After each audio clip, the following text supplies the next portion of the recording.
found a job he liked, and he stopped complaining and saying everybody was an idiot. And he succeeded mightily at that job. The other big surprise was he said to us, and I think Amy might agree with me, I would like to be president of Laughing Matters. And we were going, dude, you missed half the meetings. But anyway, Amy, Amber, and the other, Jennifer, threw the dice. Pushed Cap forward. Once you get their endorsement, baby, you're good as gold. And Cap has surprised us by being a wonderful president. So let's hear why he loves free S blank blank T.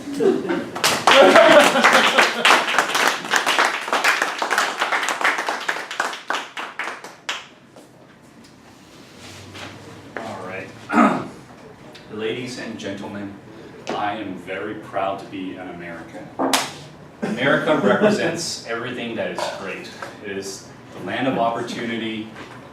There's democracy and there's freedom. And boy, I love free shit. I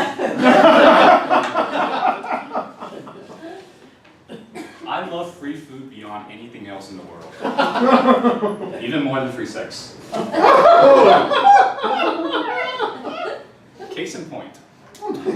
A few months ago, Mike and Melissa were entering into our division area contest for their speeches. And it was happening on a Saturday, like around 9 a.m. that I had to get there. And the week before I said, oh, I'm definitely gonna be there, I'm gonna support you guys. But then that morning, it was 8:30, my alarm woke me up. Oh gosh, how much do I really like these guys? I want my beauty sleep. I looked at my phone just to make sure, is it really 9 o'clock? Oh gosh, do I really want to go? But then there was that one glimmer beacon of hope in that email. It said, lunch will be provided. I bolted out of bed. I went to the contest and supported them like I really wanted to be there.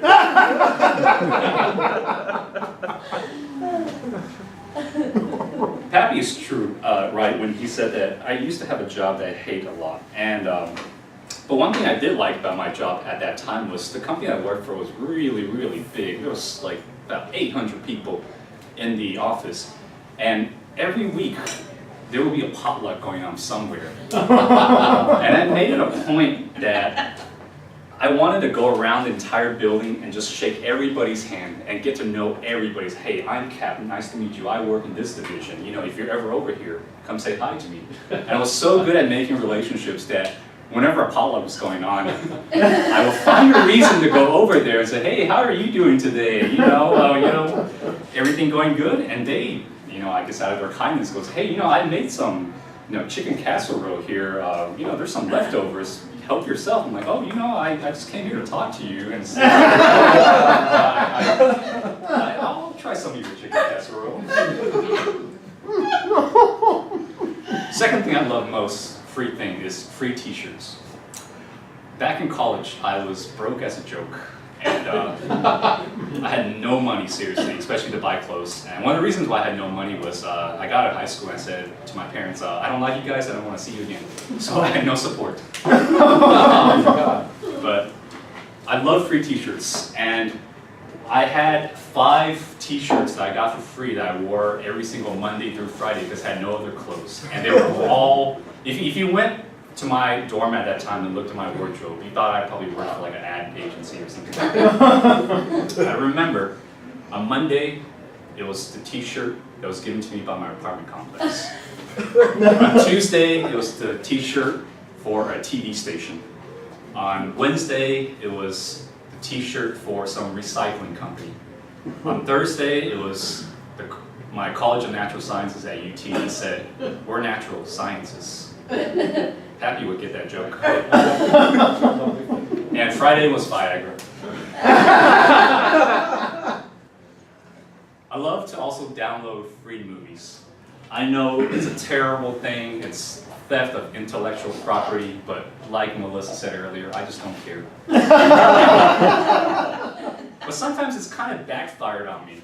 because I would go into these really, really shady Russian websites and spend about 15 hours downloading a movie, and when it's done I get all excited. I'm like, yes, I'm get to watch the Hunger Games while people have to spend $10 in theaters to go watch it. But it turns out that it's one of these movies where someone takes like a camera like Dennis is doing into a movie theater and then they post it online. So the color and the sound is all distorted.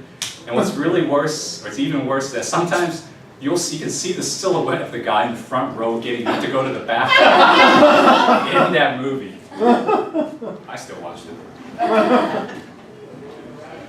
One of my favorite events to ever go to is these really, really large business conventions.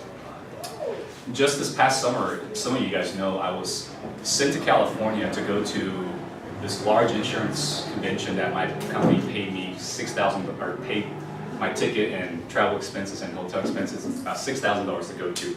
And you know, like many of you knew already, I spent my time in Disneyland, where I caught someone smoking pot in the bathroom. But the D1 event that I did go to was they had this luncheon, one because it was free lunch. And it was also an area where everybody had all their booths, all their vendors that, you know, they gave out their business cards and they told you what you did. And I love going to those because I love getting the free stuff on the stands. And, you know, I try to be polite and be patient when I go to those booths. And I go, yeah, well, your company really does that? Oh, that is so interesting. I never knew that. Yeah, oh, that's really cool. But in real, what's really happening in my mind, so I'm just trying to think to myself, how do I not blush when I ask if I can take 2 of those koozies? You know, some of the coolest things you get at those conventions, I've gotten USB drives, hand fans, bottles of water bottles. But my favorite thing to get at those stands is whenever they give out bags, because you can use those bags to get more stuff from other tables. So when you ask me, am I ashamed about all this that I'm telling you? And my answer is heck no. In fact, one of the proudest things that ever happened was, to me, relating to this issue, happened at a Toastmasters meeting at this club. It was about a year, maybe a year and a half ago. I just remember it was on a cold, rainy day. And we actually got kicked out of this room because they had reserved it for someone else, and we were in the El Mercado restaurant. Mm-hmm. And some of you might have been there that day. And I forgot who the Toastmaster was, but he or she had a really interesting topic in which she wanted everybody to write a fact about ourselves that we didn't think other people knew about, and put it in a bag and have someone randomly draw that card, read the fact, and guess who that person is. And the game was really fun. Someone will pick out a card and they'll say, oh, is this Randy? And we're like, no, it's not Randy. Is it Cody? No. You'll take a few guesses to get to the real person. Then Patricia Calhoun, who was in our club back then, she's no longer in our club now, she picked up the clue and she read, I stole my neighbor's internet for 3 months. And immediately she goes, that's gotta be Cap. So ladies and gentlemen, the bottom line is, it's not that I'm cheap, it's that why pay for it when it's free?